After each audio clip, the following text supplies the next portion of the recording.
أعوذ بالله من الشيطان الرجيم.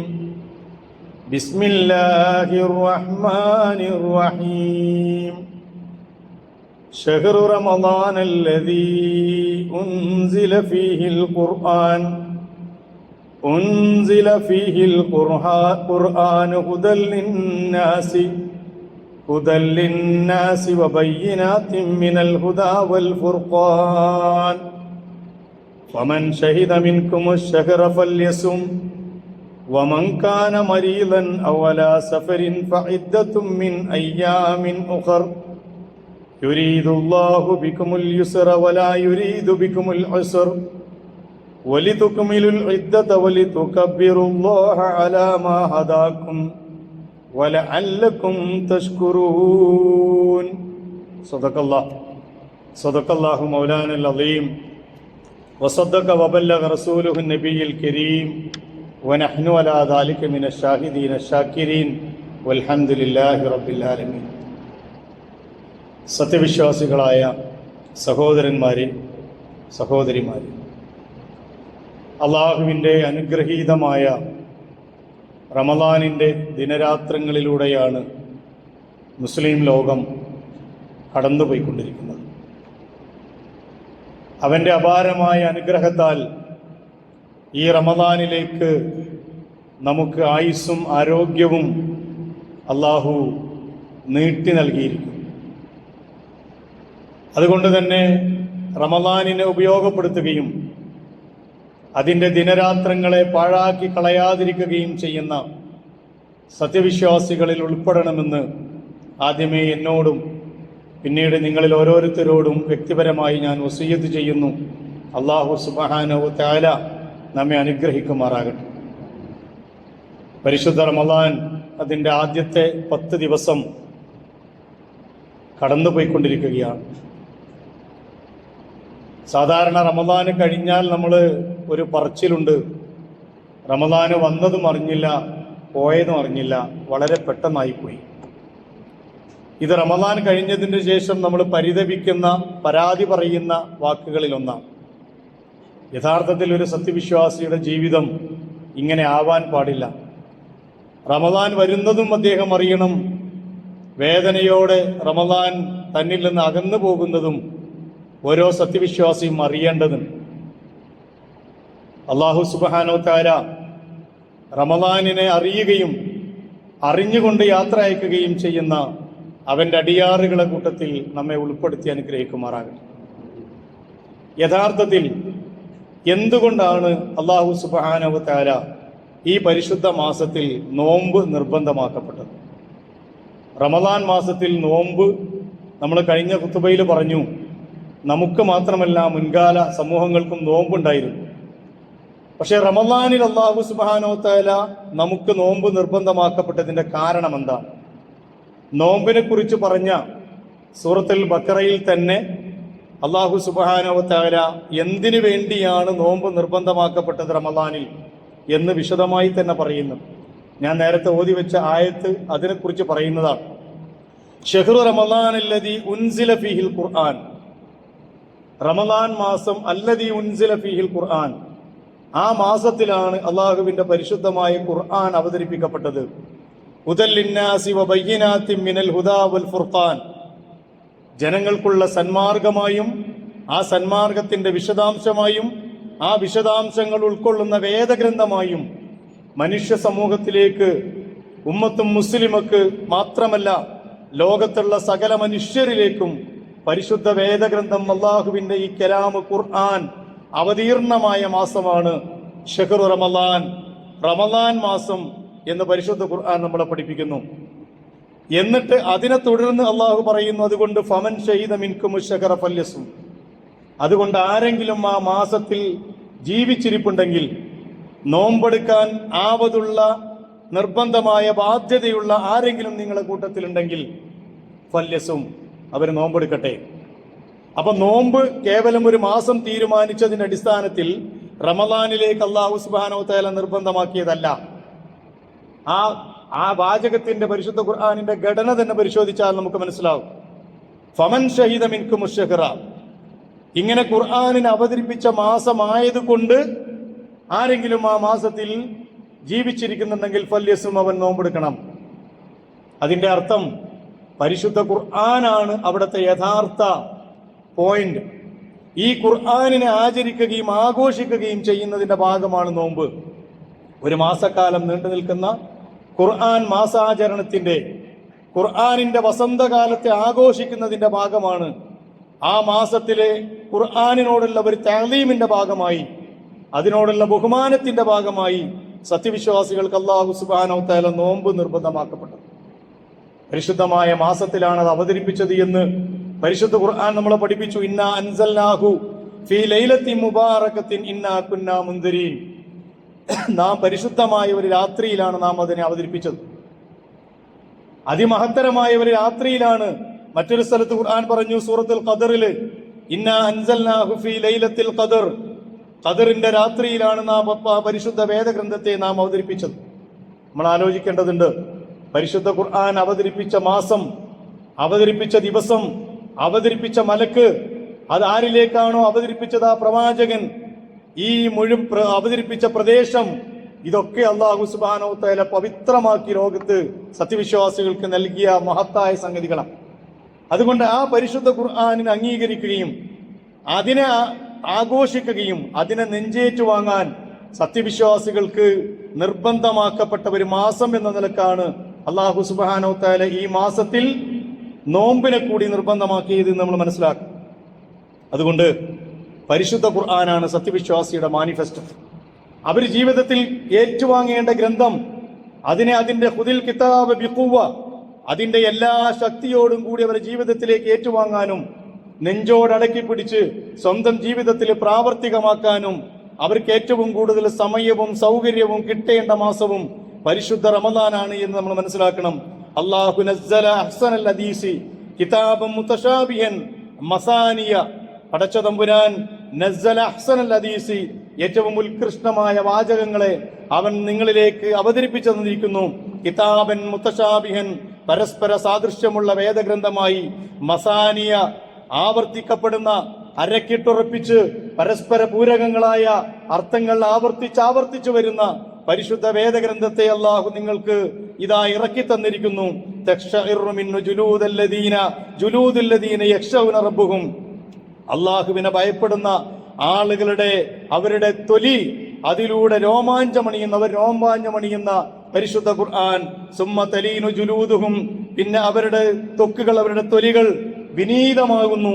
വഖുലൂബുഹും ഇലാ ദിക്രില്ലാ, അവരുടെ തൊലിയും അവരുടെ ശരീരത്തിന്റെ ഭാഗങ്ങളും അവരുടെ ഹൃദയവും അള്ളാഹുവിലേക്ക് വിനയാന്വിതമായി ശിരസ് നമിച്ച് അങ്ങോട്ട് വീഴുന്ന ഒരു മാസമാണ്, അല്ലെങ്കിൽ അതിലൂടെ സഞ്ചരിക്കുന്ന ഒരു മാസമാണ് പരിശുദ്ധ ഖുർആൻ അവതരിപ്പിക്കപ്പെട്ട റമളാൻ എന്ന് തിരിച്ചറിയപ്പെടേണ്ടതുണ്ട്. അതിനുവേണ്ടിയാണ് നോമ്പ് നിർബന്ധമാക്കിയത്. നോമ്പ് കൊണ്ട് മാത്രം തീരുന്നതല്ല ഈ മാസത്തിന്റെ പ്രത്യേകത എന്ന് മനസ്സിലാക്കണം. പ്രത്യേകിച്ചും ഇന്നത്തെ കാലത്ത് നിങ്ങളൊന്ന് ആലോചിച്ചു നോക്ക്. കഴിഞ്ഞ കുറെ ദിവസങ്ങളായി നമ്മൾ കേട്ടുകൊണ്ടിരിക്കുന്ന കഥകൾ നമ്മുടെ മനസ്സുകളെ അങ്ങേയറ്റം പ്രയാസപ്പെടുത്തുന്നതാണ്. മുസ്ലിം സമൂഹത്തിലെ യുവതലമുറ പോയിക്കൊണ്ടിരിക്കുന്ന നേർചിത്രങ്ങൾ പത്രങ്ങളും ടിവികളും ഒക്കെ നമ്മുടെ മുമ്പിൽ വേദനയോടെ വരച്ചു കാണിക്കാൻ. തലകുനിച്ചുകൊണ്ടല്ലാതെ മുന്നോട്ട് പോകാൻ കഴിയാത്ത ഒരു സമൂഹമാകുന്നുവോ മുസ്ലിം സമൂഹം എന്നിടത്തേക്ക് കാര്യങ്ങൾ എത്തുന്നു. അഭിമാനത്തോടെ ഉമ്മത്തും മുസ്ലിമയാണ്, ഇസ്സത്തോടുകൂടി തല ഉയർത്തിപ്പിടിക്കേണ്ട സമൂഹമാണ് എന്ന് പഠിപ്പിക്കപ്പെട്ട ഒരു സമൂഹത്തിലെ യുവതലമുറയിലെ ആണും പെണ്ണും കാണിച്ചു കൊണ്ടിരിക്കുന്ന വൃത്തികേടുകൾ കണ്ടുകൊണ്ട് തല ഉയർത്തിപ്പിടിക്കാൻ കഴിയാത്ത വണ്ണം തല കുമ്പിട്ടു പോകുന്ന ഒരവസ്ഥയാണ് കഴിഞ്ഞ കുറെ ദിവസങ്ങളായി നമ്മൾ കണ്ടുകൊണ്ടിരിക്കുന്നത്. റമദാനിലും അതിനൊട്ടും ഒരു കുറവില്ല. ഇന്നും ഇന്നലെയുമൊക്കെയായി നമ്മുടെ പത്രങ്ങളിൽ അതിങ്ങനെ അച്ചടിച്ചു വന്നുകൊണ്ടിരിക്കുകയാണ്. അതിനെ പ്രചരിപ്പിക്കേണ്ട രീതിയിലൊക്കെ ആളുകൾ പ്രചരിപ്പിച്ചുകൊണ്ടിരിക്കുകയാണ്. എവിടേക്കാണ് നമ്മുടെ കുടുംബങ്ങളൊക്കെ പോയിക്കൊണ്ടിരിക്കുന്നത്? എവിടേക്കാണ് നമ്മുടെ മക്കളൊക്കെ പോയിക്കൊണ്ടിരിക്കുന്നത്? പേടിയാണ് നമ്മളെ മക്കളെ കുറിച്ച്. നമ്മുടെ മക്കൾ എങ്ങനെ പെരുമാറുമെന്ന് എനിക്കും നിങ്ങൾക്കും പറയാൻ പറ്റാത്ത വണ്ണം ചതിക്കുഴികളിലേക്ക് അവരെ മാടി വിളിക്കുന്ന അവസ്ഥകളാണ് ചുറ്റിലുമുള്ളത്. പരിശുദ്ധ റമദാനിന്റെ ഈ പരിസരത്ത് വെച്ച് ഈ മാസത്തില് നമ്മൾ അതിനെക്കുറിച്ച് ഗൗരവമായി ചിന്തിക്കണം. എന്തുകൊണ്ട് നമ്മളെ മക്കളും നമ്മളെ കുടുംബങ്ങളും ഒക്കെ ഇങ്ങനെ മാറ്റപ്പെട്ടു? നവലിബറൽ ചിന്താഗതികൾ ഒരു ഭാഗത്ത്, പല പല ഫാഷനുകളുടെയും ആഡംബരങ്ങളുടെയും പിന്നാലെ പോകുന്ന സോഷ്യൽ മീഡിയയുടെ ലോകം വേറെ ഭാഗത്ത് പ്രായഭേദമന്യേ ലഹരിയുടെയും മാസ്മരികമായ ബാൻഡുകളുടെയും ഒക്കെ ജീവിതത്തിലേക്ക് പോകുന്ന ഒരു വലിയ വിഭാഗം ആളുകൾ, ആൺകുട്ടികൾ മാത്രമല്ല പെൺകുട്ടികളും, നന്നായിട്ട് ഇസ്ലാമികമായി ജീവിക്കുന്ന കുടുംബങ്ങൾ പോലും പേടിച്ചു പോവുകയാണ്. ഞങ്ങളുടെ മക്കളെ ഏത് രീതിയിലാണ് ഞങ്ങൾ വളർത്തേണ്ടത്? പുറത്തേക്ക് വിടാൻ പേടിയാണിപ്പോൾ. മാതാപിതാക്കൾ പറഞ്ഞുകൊണ്ടിരിക്കുന്നു, ഞങ്ങളെ മക്കളെ പുറത്തേക്ക് വിടാൻ പേടിയാണ്. കാരണം അത്രമേൽ മോശപ്പെട്ടിരിക്കുന്നു പുറത്തുള്ള അവസ്ഥകൾ. അള്ളാഹു നമ്മളെ മക്കളെ കാത്തുരക്ഷിക്കുമാറാകട്ടെ. യഥാർത്ഥത്തിൽ എന്തുകൊണ്ട് ഇങ്ങനെ സംഭവിച്ചു എന്ന് നമ്മൾ ഇനിയും പഠിച്ചിട്ടില്ല, അല്ലെങ്കിൽ അങ്ങനെ ഒരു ചിന്ത നടക്കുന്നില്ല. നമ്മൾ ആരൊക്കെയോ പുറത്ത് കുറ്റം കെട്ടിവെക്കുകയാണ്. ഇവിടെയുള്ള മയക്കുമരുന്ന് ലോബിയുടെയും മദ്യലോബിയുടെയും അതുപോലെ തന്നെ ആഡംബരങ്ങളുടെ ആളുകളെയും നവലിബറൽ ചിന്താഗതികളെയും ഒക്കെ നമ്മൾ കുറ്റം പറഞ്ഞ് തടിയൂരിക്കൊണ്ടിരിക്കുകയാണ്. അവിടെ കൊണ്ട് പ്രശ്നം തീരുകയില്ല. പ്രശ്നം ആരംഭിക്കുന്നത് നമ്മുടെ വീടിന്റെ അകത്തടങ്ങളിൽ നിന്നാണ്, നമ്മുടെ ജീവിതത്തിൽ നിന്നാണ്, നമ്മുടെ ജീവിതത്തിന്റെ പരിസരങ്ങളിൽ നിന്നാണ്. എന്താണ് യഥാർത്ഥ പ്രശ്നമെന്ന് ചോദിച്ചാൽ അള്ളാഹുവിന്റെ ദീനും പരിശുദ്ധ ഖുർആനും അവിടെ നിന്ന് വഴിമാറിപ്പോയിട്ട് കാലം കുറയായി.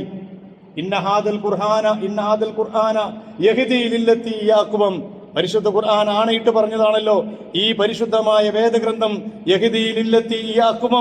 ചൊവ്വായി ജീവിക്കാൻ ആഗ്രഹിക്കുന്ന മനുഷ്യ സമൂഹത്തിന് നേർമാർഗം കാണിക്കുന്ന ഗ്രന്ഥമാണ്.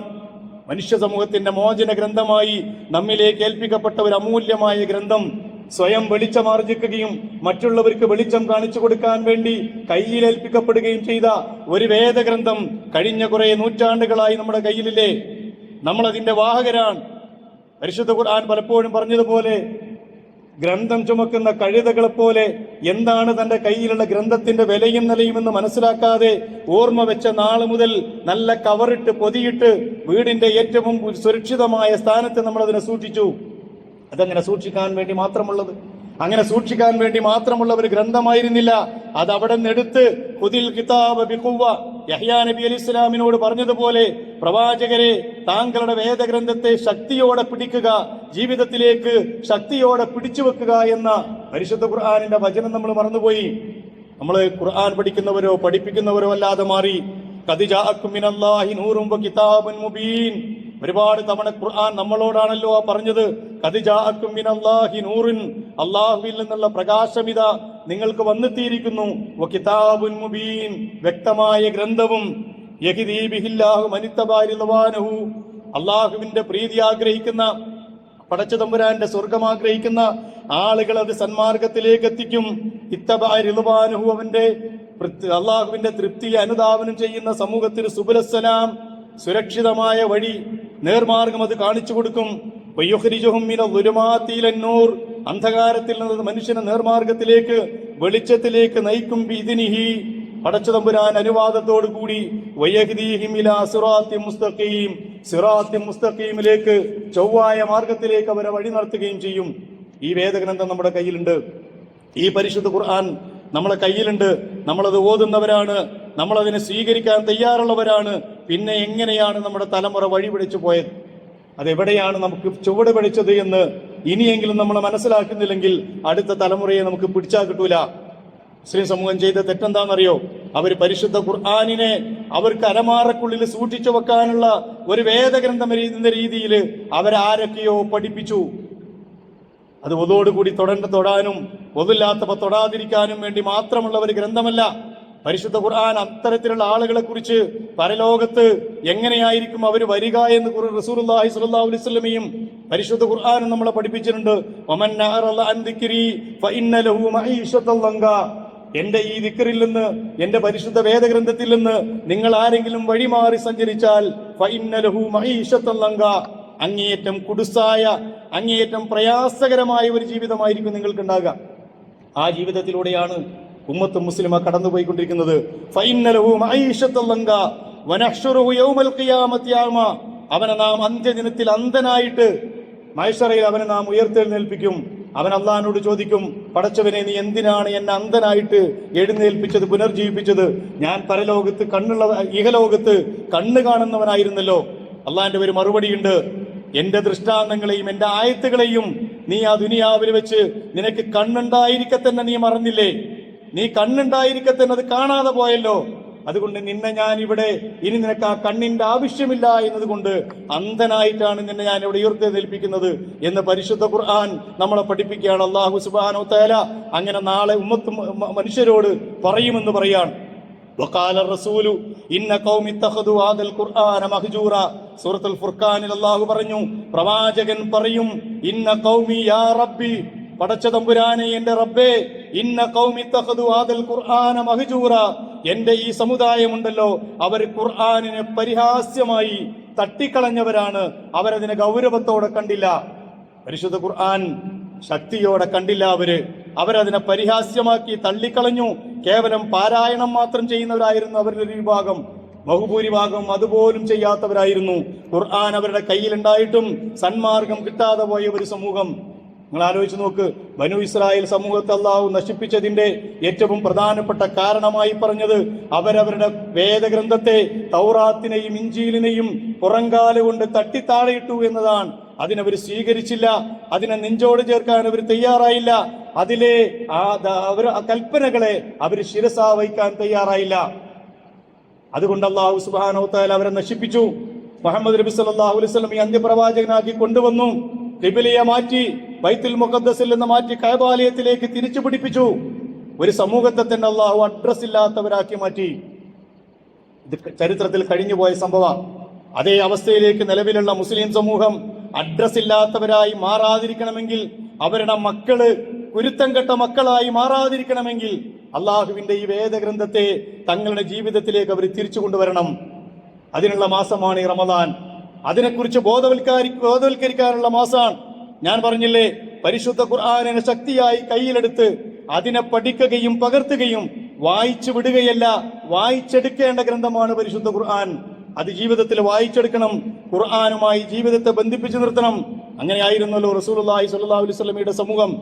നിങ്ങൾ സഹാബത്തിനെ നോക്ക്, അവരുടെ ജീവിതത്തിന്റെ ഏതേത് വിഷയങ്ങൾ വരുമ്പോഴും അവർ അള്ളാഹിന്റെ റസൂലിനോട് ചോദ്യങ്ങൾ ചോദിക്കുന്നത് പരിശുദ്ധ ഖുർആൻ പറയുന്നുണ്ട്. വയസ്അലൂനക മാദാ യുൻഫിഖൂൻ, റസൂലേ താങ്കളോട് അവർ ചോദിക്കുന്നു എന്താണ് ഞങ്ങൾ ചെലവഴിക്കേണ്ടത്. വയസ്അലൂനക അനിൽ അഹില്ല, ചന്ദ്രന്റെ പ്രത്യക്ഷത്തെ കുറിച്ച് താങ്കളോട് അവർ ചോദിക്കുന്നു. യസ്അലൂനക അനി ശഹ്രിൽ ഹറാം, പവിത്രമാക്കപ്പെട്ട മാസങ്ങളെ കുറിച്ച് താങ്കൾ അവരോട് ചോദിക്കുന്നു. എത്രയോ അധപ്പതിച്ചു പോയ, ചരിത്രത്തിൽ ഒരു നിലക്കും തുല്യതയില്ലാത്ത ഒരു സമൂഹമായിരുന്നു റസൂലുള്ളാഹി സ്വല്ലല്ലാഹു അലൈഹി വസല്ലമയുടെ ആഗമനത്തിന് മുമ്പ് അറേബ്യൻ വംശം സമൂഹമെന്ന് ചരിത്രം രേഖപ്പെടുത്തപ്പെട്ടതാണ്. ഇരുണ്ട യുഗമെന്നാണ് അതിനെക്കുറിച്ച് പറഞ്ഞത്. ഇരുണ്ട യുഗമെന്ന് പറഞ്ഞ് ചരിത്രത്തിന്റെ ഒരു തീരത്തേക്ക്, ഒരു ദൂരത്തേക്ക് മാറ്റി നിർത്തി അവരെ കുറിച്ച് ചർച്ചകളില്ല. ചർച്ച പറയാൻ മാത്രം സാംസ്കാരികമായ ഒന്നും അവരുടെ കയ്യിൽ ഉണ്ടായിരുന്നില്ല. ആ സമൂഹം അള്ളാഹിന്റെ റസൂലിന്റെ ഈ ഖുർആൻ അവതരണത്തിന് ശേഷം, അള്ളാഹുവിന്റെ ഈ കലാമ് അവരിലേക്ക് വന്നെത്തിയതിന് ശേഷമുണ്ടായ പരിവർത്തനം, അത് ചരിത്രം അത്ഭുതത്തോടു കൂടി രേഖപ്പെടുത്തി വെച്ച് നമ്മൾ കണ്ടതാ. എങ്ങനെയാണത് ഉണ്ടായത്? അവർ ഖുർആനിനെ വായിക്കാൻ മാത്രമല്ല, ഓതാൻ മാത്രമല്ല ഉപയോഗിച്ചത്, അതിന്റെ ഓരോ ആയത്തുകളെയും അബ്ദുല്ലാഹി ഇബ്നു മസ്ഊദ് റളിയല്ലാഹു അൻഹു പറയുന്ന വചനമുണ്ട്. കുന്നാ ഇദാ തഅല്ലംനാ മിനൻ നബി സല്ലല്ലാഹു അലൈഹി വസല്ലം അശ്റ ആയാത്തിൻ, ഞങ്ങൾ റസൂലുള്ളാഹി സ്വല്ലല്ലാഹു അലൈഹി വസല്ലമയിൽ നിന്ന് 10 ആയത്തുകൾ പഠിച്ചാൽ, മിനൽ ഖുർആൻ, ഖുർആനിൽ നിന്ന് പഠിച്ചാൽ, ലം തതഅല്ലം മിനൽ അശ്റില്ലതി ഉൻസിലത് ബഅദഹാ, ആ 10 ആയത്തുകളെ ജീവിതത്തിൽ പകർത്തിയതിന് ശേഷമല്ലാതെ പിന്നീട് ഞങ്ങൾ അടുത്ത ആയത്ത് പഠിക്കുമായിരുന്നില്ല. ഇതായിരുന്നു ഖുർആനിനും അവരുമായുള്ള ബന്ധം. ഖുർആനിനെ ജീവിതത്തിൽ പകർത്തുകയായിരുന്നു അവര്. അള്ളാഹുവിന്റെ ഈ കലാമിനെ നെഞ്ചോട് ഏറ്റുവാങ്ങി അവർ ജീവിതത്തിൽ പകർത്തുകയായിരുന്നു. പരിശുദ്ധ ഖുർആനിനെ കുറിച്ച് ഖുർആൻ തന്നെ പറഞ്ഞതാണ്, നിങ്ങൾക്ക് ജീവിതത്തിൽ മെച്ചം വേണോ, നിങ്ങൾ ജീവിതത്തിൽ രക്ഷപ്പെടണമോ, അതിന് ഖുർആൻ നിങ്ങൾക്ക് ആവശ്യമാണ്. വകദാലിക ഔഹൈനാ ഇലൈക റൂഹം മിൻ അംരിനാ, താങ്കളിലേക്ക് നാം നമ്മിൽ നിന്നുള്ള കൽപ്പനകളുടെ റൂഹിനെ ഇത് അയച്ചിരിക്കുന്നു. ഔഹൈനാ ഇലൈക റൂഹം മിൻ അംരിനാ, നമ്മുടെ കൽപ്പനകളായ ആ റൂഹിനെ പരിശുദ്ധ ഖുർആൻ ഇമാം സഅദി റഹ്മത്തുള്ളാഹി അലൈഹി ഇവിടെ പറഞ്ഞത് സമ്മാഹു റൂഹൻ, പരിശുദ്ധ ഖുർആനിനെ റൂഹ് എന്നാ വിളിച്ചത്, നമ്മുടെ ആത്മാവ്. അതുകൊണ്ട് റൂഹ യഹ്യാ ബിഹിൽ ജസദ്, റൂഹാണ് ശരീരത്തെ ജീവിപ്പിക്കുന്നത്. വതുഹ്യാ ബിഹി മസാലിഹുദ് ദുനിയാ വദ്ദീൻ, ദുനിയാവിന്റെയും ദീനിന്റെയും കാര്യങ്ങളൊക്കെ നടപ്പിലാക്കുക ഈ പരിശുദ്ധ ഖുർആൻ അനുസരിച്ചാകണം. അതാണ് റൂഹ് എന്ന് പറഞ്ഞത് കൊണ്ടുള്ള അർത്ഥം. ഒരു മനുഷ്യന്റെ ശരീരത്തിൽ ആത്മാവ് പോയാൽ പിന്നെ അത് ജഡമാണ്, പിന്നെ അതിനൊന്നിനും പറ്റൂല. ഏതാനും മണിക്കൂറുകൾക്കുള്ളിൽ നമ്മൾ കൊണ്ടുപോയി ദഫൻ ചെയ്യും. എന്താ കാരണം? ആ ശരീരത്തിൽ നിന്ന് റൂഹ് കടന്നുപോയി, ഇനി വെച്ചാൽ മണക്കും. ഓരോ മനുഷ്യനും അങ്ങനെയാണ്. ഇനി വെച്ചാൽ മണം വരും. 24 മണിക്കൂറിൽ അപ്പുറം വെച്ചാൽ ഇത് മയ്യത്താണ്, ഹാദാ മയ്യത്തിൻ, ഇത് മയ്യത്താണ്, ഇത് വെക്കാൻ പാടില്ല എന്ന് പറയും. റൂഹ് പോയതാണ് കാരണം. നമ്മുടെ ജീവിതത്തിൽ നിന്ന് ആ റൂഹ് നഷ്ടപ്പെട്ടുകൊണ്ടിരിക്കുകയാണ്. ഏതാണ് ആ റൂഹ്? പരിശുദ്ധ ഖുർആനാണ്. അതുകൊണ്ട് ആ പരിശുദ്ധ ഖുർആനിലാണ് ഉള്ളത് ഏറ്റവും വലിയ നന്മയും അതുപോലെ തന്നെ വിജ്ഞാനത്തിന്റെ ശേഖരവുമുള്ളത് ആ പരിശുദ്ധ ഖുർആനിലാണ്. അതിനെ ഖുർആൻ തന്നെ സൂചിപ്പിക്കുന്നത്, പഠിപ്പിക്കുന്നത് നമ്മുടെ ജീവിതത്തിന്റെ ചൈതന്യമാണത്, നമ്മുടെ ജീവിതത്തിന്റെ റൂഹാണത്. ആ റൂഹ് നഷ്ടപ്പെടാൻ പാടില്ല. രണ്ടാമത് അള്ളാഹു പറഞ്ഞു നമ്മുടെ ജീവിതത്തിന്റെ പ്രകാശമാണത്. വമാ കുന്ത തദ്രീ മൽ കിതാബു വൽ ഈമാൻ, എന്താണ് കിതാബെന്നോ എന്താണ് ഈമാനെന്നോ റസൂലേ നബുവത്തിന് മുമ്പ് താങ്കൾക്ക് തിരിവ് അറിയുമായിരുന്നില്ല.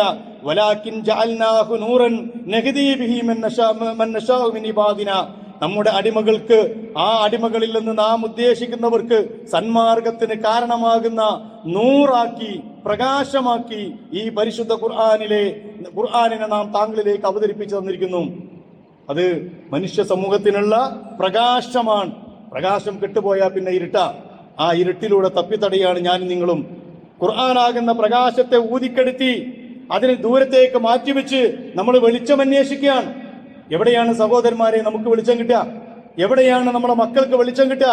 അവർ നടക്കേണ്ട വെളിച്ചത്തെ നമ്മൾ എത്രയോ നൂറ്റാണ്ടുകൾക്ക് മുമ്പ് ഊതിക്കെടുത്തി വെച്ചിരിക്കുന്നു. അത് പഠിക്കാൻ പാടില്ല, അത് ഓതാൻ മാത്രമുള്ള ഗ്രന്ഥാണ്, അല്ലെങ്കിൽ അത് അങ്ങനെയൊക്കെ മതി എന്നാരൊക്കെയോ നമ്മളെ തെറ്റിദ്ധരിപ്പിച്ചിരിക്കുന്നു.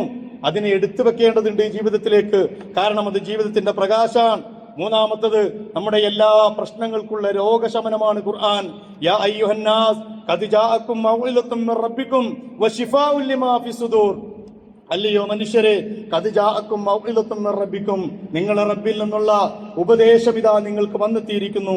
വശിഫാഉൻ ലിമാ ഫിസ്സുദൂർ, നിങ്ങളുടെ ഹൃദയത്തിലുള്ള എല്ലാത്തരം പ്രശ്നങ്ങളുടെയും ശമനവും ഈ പരിശുദ്ധ ഖുർആനിലാണ്. നമ്മുടെ എല്ലാ രോഗങ്ങളുടെയും ശാരീരികവും മാനസികവുമായ എല്ലാ രോഗങ്ങളുടെയും ചികിത്സയായി പരിശുദ്ധ ഖുർആനിൽ അല്ലാഹു വെച്ചിരിക്കുന്നു.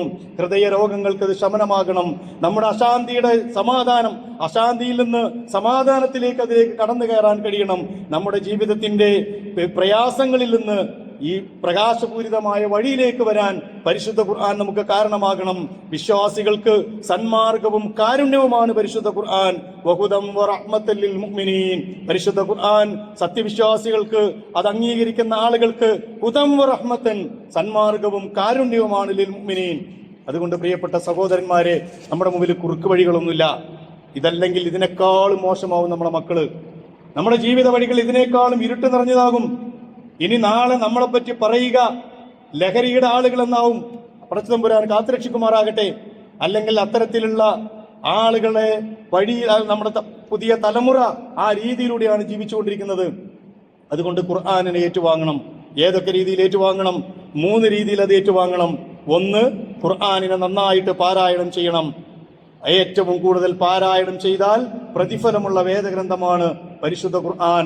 ഇഖ്റഉൽ ഖുർആന ഫഇന്നഹു യഅതി യൗമൽ ഖിയാമത്തി ശഫീഅൻ ലിഅസ്ഹാബിഹി. ഖുർആൻ അത് നാളെ അന്ത്യദിനത്തില് അത് പാരായണം ചെയ്യുന്ന ആളുകൾക്ക് ശുപാർശയുമായി വരും എന്ന് തിരുമേനി സല്ലല്ലാഹു അലൈഹി വസല്ലം പഠിപ്പിച്ചു. അനുകൂലമായും സാക്ഷി നിൽക്കും, പ്രതികൂലമായും സാക്ഷി നിൽക്കും. എങ്ങനെ നമുക്ക് ഖുർആൻ സാക്ഷി നിൽക്കണമെന്ന് നമ്മളാണ് തീരുമാനിക്കേണ്ടത്. അതുകൊണ്ട് ഇഖ്റഉൽ ഖുർആൻ, നിങ്ങൾ ഖുർആൻ പാരായണം ചെയ്യുക. മറ്റൊരു റസൂല് പറഞ്ഞു, യുഖാലു സാഹിബിൽ ഖുർആൻ, ഖുർആനിന്റെ ആളുകളോട് പറയപ്പെടും, നിങ്ങൾ ഈണത്തിലും അതിന്റെ ഓർഡർ അനുസരിച്ചും ഖുർആൻ ഓതേണ്ട ക്രമപ്രകാരവും നിങ്ങൾ ഖുർആൻ പാരായണം ചെയ്യുക. വറത്തിൽ കമാ തുറത്തിലു ഫി ദുനിയ, ദുനിയാവിൽ നിങ്ങൾ പാരായണം ചെയ്തിരുന്നത് പോലെ നിങ്ങൾ പാരായണം ചെയ്യുക. ഫഇന്ന മൻസിലക ഇൻദ ആഖിരി ആയത്തിൻ തഖറഉഹ, ഇന്ന് പരലോകത്ത് നിങ്ങളുടെ സ്ഥാനം എന്ന് പറയുന്നത് നിങ്ങൾ അവസാനം ഓതി വെച്ച ആയത്തിന്റെ കൂടെയാണ്. നിങ്ങൾ എവിടെയാണോ ഓതി നിർത്തിയത് ആ ആയത്തുകളുടെ കൂടെ നിങ്ങൾ നാളെ സ്വർഗത്തിലുണ്ടാകും എന്ന് റസൂലുള്ളാഹി സ്വല്ലല്ലാഹു അലൈഹി വസല്ലം പഠിപ്പിച്ചു. അതുകൊണ്ട് പരിശുദ്ധ ഖുർആൻ എത്ര ഓതാൻ പറ്റുമോ അത്രയും നമ്മൾ ഓതി, അതിന്റെ തജ്വീദി നിയമങ്ങൾ അറിയാത്തവര് തജ്വീദി നിയമങ്ങൾ പഠിച്ചുകൊണ്ട് തന്നെ അത് ഓതാൻ മുന്നോട്ട് വരണം. ഓതുക മാത്രമല്ല, ഞാൻ പറഞ്ഞു ഇത് ഹുദൽ ലിന്നാസാണ്, ജനങ്ങൾക്ക് സന്മാർഗത്തിന്റെ ഗ്രന്ഥമാണ്, നൂറാണ്, ഷിഫയാണ്, പ്രകാശമാണ്, നമ്മുടെ രോഗങ്ങൾക്കുള്ള ശമനമാണ്, ഹിദായത്തിന്റെ വെളിച്ചമാണ്. ആ വെളിച്ചത്തെക്കുറിച്ച് നമ്മൾ അറിയണം. നമ്മൾ അറിയാതെ ഇത് ആരാ അറിയേണ്ടത്? ഖുർആൻ നമ്മൾ പഠിക്കാതെ ആരാ പഠിക്കേണ്ടത്? ഇത് നമ്മളെ ഏൽപ്പിച്ചത് എന്തിനാ? നമ്മൾ മാത്രം പഠിക്കാനല്ല, നമ്മൾ ഇതിൽ നിന്ന് പ്രകാശം സ്വീകരിച്ച് ആ പ്രകാശം ഈ ലോകത്തിന്റെ പ്രകാശമായി മാറുന്നതിനാ. അങ്ങനെയല്ലേ മുഹമ്മദ് നബി സല്ലല്ലാഹു അലൈഹി വസല്ലമയുടെ സഹാബയെ കിറാമായി മാറിയത്? ലോകത്തിന്റെ നാനാഭാഗങ്ങളിൽ ഇസ്ലാം പ്രചരിച്ചത് അങ്ങനെയല്ലേ? ആ ഖുർആനിന്റെ വെളിച്ചമല്ലേ അവർ പകർന്നു കൊടുത്തത്? ഞാൻ മുമ്പ് പറഞ്ഞിട്ടുണ്ടല്ലോ, എത്ര ഖബറുകളുണ്ട്, സഹാബാക്കളുടെ ഖബറുകൾ മക്കയിലും മദീനയിലും. എണ്ണിയാൽ വളരെ കുറച്ചേ ഉണ്ടാകൂ. ബാക്കി മുഴുവൻ ഖബറുകൾ എവിടെ പോയി? അള്ളാഹിന്റെ ഈ ദീന് പഠിപ്പിക്കാൻ, അള്ളാഹിന്റെ കലാമ് പഠിപ്പിക്കാൻ രണ്ട് സംഗതിയല്ലേ റസൂൽ അവരെ കയ്യിൽ കൊടുത്തുള്ളൂ. ഒന്ന് അള്ളാഹിന്റെ ഗ്രന്ഥവും രണ്ടാമത്തത് പ്രവാചകന്റെ ചര്യയും. ആ ഗ്രന്ഥവും ചര്യയുമായി ദൂരനാടുകളിലേക്ക് അവർ യാത്ര പോയി. ആ നാടുകളിൽ അവർ മുസ്ലിമായി ജീവിച്ചു, മുഅ്മിനായി ജീവിച്ചു. അതിന്റെ അടിസ്ഥാനത്തിൽ ആ നാടുകളിൽ ഇസ്ലാമിനെ സ്വീകരിച്ചു. ഇസ്ലാമിനെ വാരി അവർ നെഞ്ചോട് ചേർത്തു. സഹോദരന്മാര്, ഇതിനു വേണ്ടി ഏൽപ്പിക്കപ്പെട്ട ഗ്രന്ഥമാണല്ലോ നമ്മുടെ കയ്യിലുള്ളത്. അള്ളാഹ് നാളെ ചോദിക്കൂലേ നമ്മളോട്? എന്നിട്ട് നമുക്ക് തന്നെ ഇത് തിരിഞ്ഞിട്ടില്ല എന്ന് എങ്ങനെയാണ് നമ്മൾ റബ്ബിന് മുമ്പിൽ പോയി പറയുക? 60-70 വയസ്സുവരെ ജീവിച്ചിട്ട് അള്ളാഹിന്റെ കലാമില് സൂറത്തുൽ ഫാത്തിഹയുടെ അർത്ഥം പോലും അറിയാതെ പോയ മനുഷ്യന്മാരില്ലേ നമ്മളെ കൂട്ടത്തില്? അങ്ങനെ മരിച്ചുപോയവരില്ലേ നമ്മളെ കൂട്ടത്തില്? ഒരു ദിവസം 17 തവണ ഓതിയ സൂറത്തുൽ ഫാത്തിഹയുടെ അർത്ഥം പോലും അറിയാതെ പോയവർ. പടച്ചവൻ പുറത്തു തരുമാറാകട്ടെ എന്ന് പ്രാർത്ഥിക്കാൻ പറ്റൂ. അതുകൊണ്ട് ഖുർആൻ പഠിക്കണം. അഫലാ യതദബ്ബറൂനൽ ഖുർആന അമ്മലാ ഖുലൂബിൻ അഖ്ഫാലുഹാ. അല്ലാഹ് ചോദിക്കുന്നവർ ചോദ്യമുണ്ട്, അവർ ഖുർആനിനെ കുറിച്ച് ചിന്തിക്കുന്നില്ലേ? അതെല്ലാം മൂടി വെച്ച താഴിട്ട് പൂട്ടിയ ഹൃദയങ്ങളാണോ അവർക്കുള്ളത്? കിതാബുൻ അൻസൽനാഹു ഇലൈക മുബാറകുൽ ലിയദ്ദബ്ബറു ആയാതിഹി. താങ്കളിലേക്ക് ഈ പരിശുദ്ധമായ വേദഗ്രന്ഥത്തെ നാം ഇറക്കിയിരിക്കുന്നു. ലിയദ്ദബ്ബറു ആയാതിഹി, അതിന്റെ ആയത്തുകളെ കുറിച്ച് ചിന്തിക്കാൻ. വലിയ തദക്കറ ഉലുൽ അൽബാബ്, ബുദ്ധിയുള്ള മനുഷ്യന് ചിന്തിക്കുന്നതിനും അള്ളാഹുവിനെ കുറിച്ച് സ്മരിക്കുന്നതിനും വേണ്ടി നാം ഇതിനെ അവതരിപ്പിച്ചിരിക്കുന്നു. അതുകൊണ്ട് ഖുർആൻ പഠിക്കണം. ഏറ്റവും നല്ല മരണം എന്താണെന്ന് പറയുന്നത്? നിങ്ങൾ ഖുർആൻ പഠിതാവായിക്കൊണ്ട് ദുനിയാവിൽ മരണപ്പെടുന്ന, ഖുർആൻ പഠിച്ചുകൊണ്ടിരിക്കുക എന്ന് പറഞ്ഞാൽ മരണത്തിന്റെ സമയത്തും അദ്ദേഹം ഒരു ഖുർആനിന്റെ സ്റ്റുഡന്റാണ്, ഖുർആൻ പഠിക്കുന്ന സ്റ്റുഡന്റാ. നമ്മൾ അദ്ദേഹത്തെ പറ്റി പറയും, കഴിഞ്ഞ ആഴ്ചയും സൂറത്തുൽ ബഖറ പഠിക്കാൻ അദ്ദേഹം നമ്മളെ കൂടെ ഉണ്ടായിരുന്നു.